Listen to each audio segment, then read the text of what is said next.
When a presidential task force looked into the scandal in March this year, it was concerned enough to urge the police to re-examine the companies involved.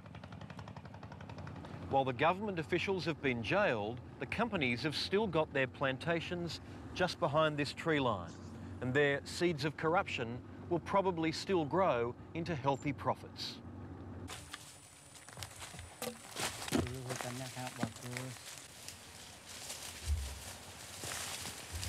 Community leader Jasri Nando grew up on the Kampar River and watched as the once familiar landscape was turned into this. Semuanya menolak dari awal. Setelah itu, mungkin ada untung-untungan dari perusahaan. Perusahaan itu kan siapa yang kuat di dalam daerah itu akan dirangkul. Jadi satu persatu. Jadi beransur-ansur menurun. Nando is taking us to one of the striking remnants of the original forest. Seperti alam kayak gini, kami tidak mau kehilangan alam ini. It's a beautiful monument to what's been lost. Ya, perasaan marah sih. Tapi kemarahan tuh nggak nyampe gitu. Mau harus dikemanakan. This tree marks another extraordinary feature of the Kampar Peninsula. Its roots burrow down into deep, wet, carbon-rich peat.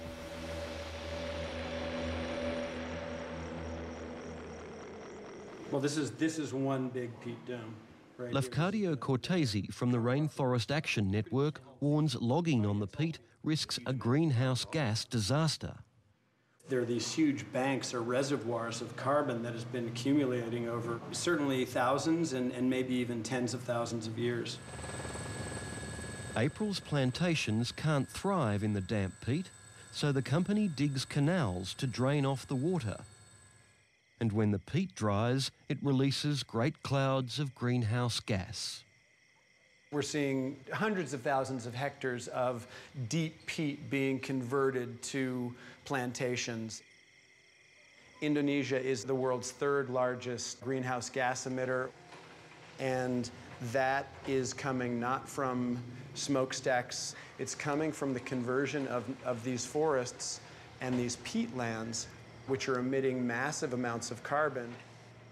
So there's a lot at stake. April is only preserving the most sensitive site at the centre of the peninsula. The area is known as the Peat Dome, where the peat is the deepest.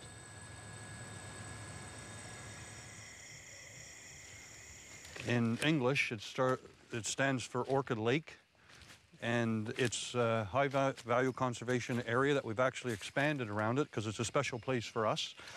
Lots of biodiversity, buffered by our acacia plantations and thriving naturally in the bush. April says it's protecting this delicate ecosystem by building new dams on its canals to stop the peat from draining too fast. Overall, it's the real-world solution in terms of keeping the high conservation value areas intact and establishing sustainability for our company. The bottom line is that they're going to be lowering the water levels, and how that impacts the whole dome, the whole ecosystem, is really anyone's guess.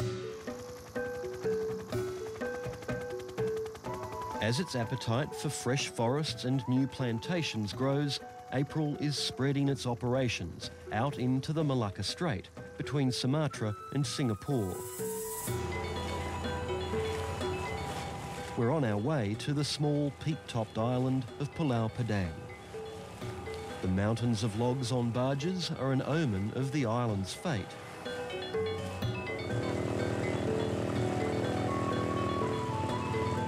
Pulau Padang has a small but thriving economy, with locals making a living out of rubber and sago. Sago factories hug the coastline and sell the extracted starch to the mainland.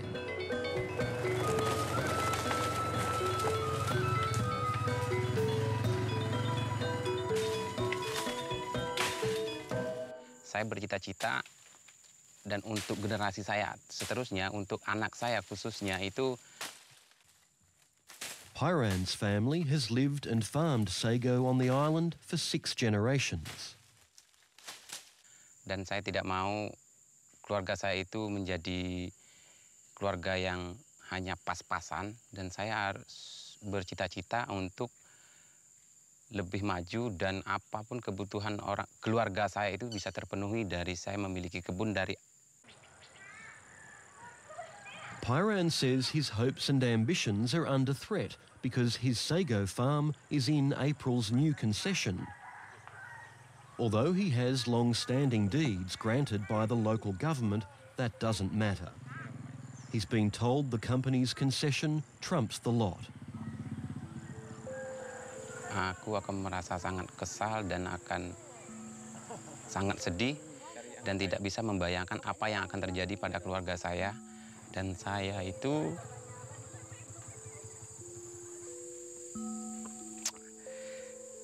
tidak bisa membayangkan apakah saya itu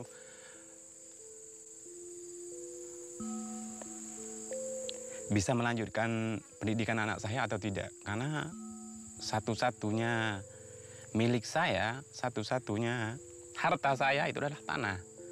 Kalau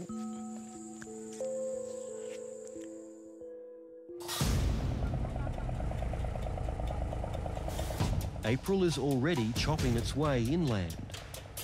On the island's most remote coast, it's carving a swathe through the forest, preparing for more roads and canals.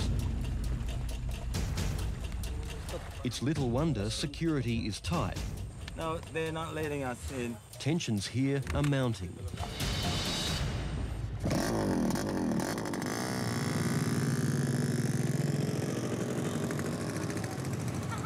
Twelve of the 14 village heads here have agreed to April's plans.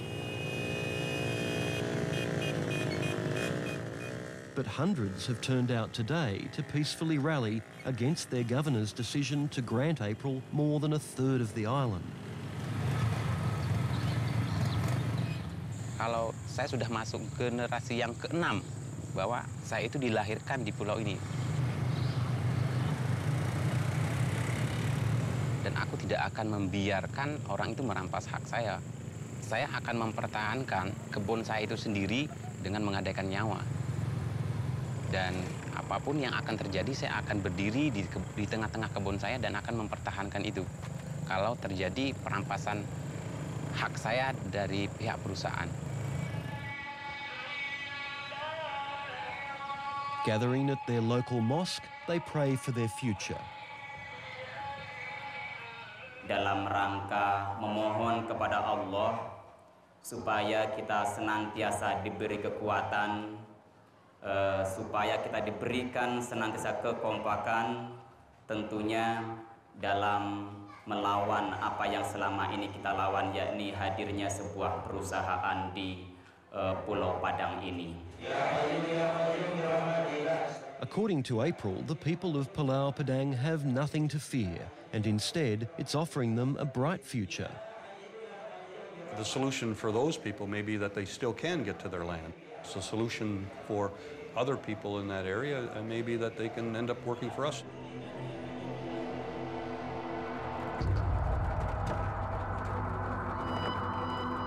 Despite those assurances, the conflict turned violent. 2 days after we left Pulau Padang, contractors clearing the land for April were attacked at night. Their machines were bombed and one man was stabbed and burned to death.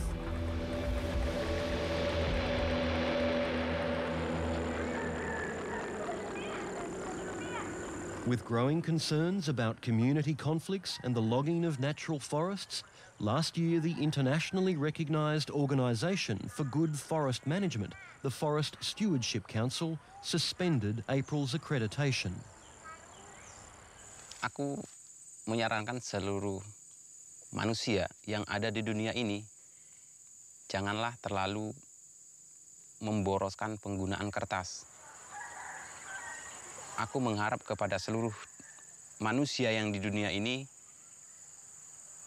ikut partisipasi untuk menjaga alam untuk melindungi hutan dan tidak semestinya dan tidak seharusnya pulau-pulau yang kecil seperti di Pulau Padang kami ini.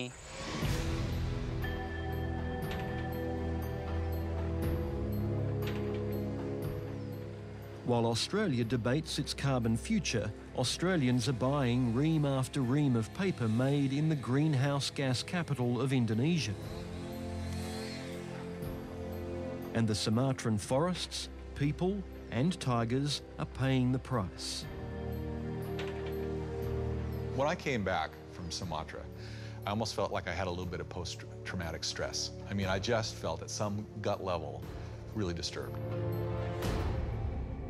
Just the sense that there's an environmental travesty ongoing here, and it's just alarming to sit here and watch it happening right before your eyes.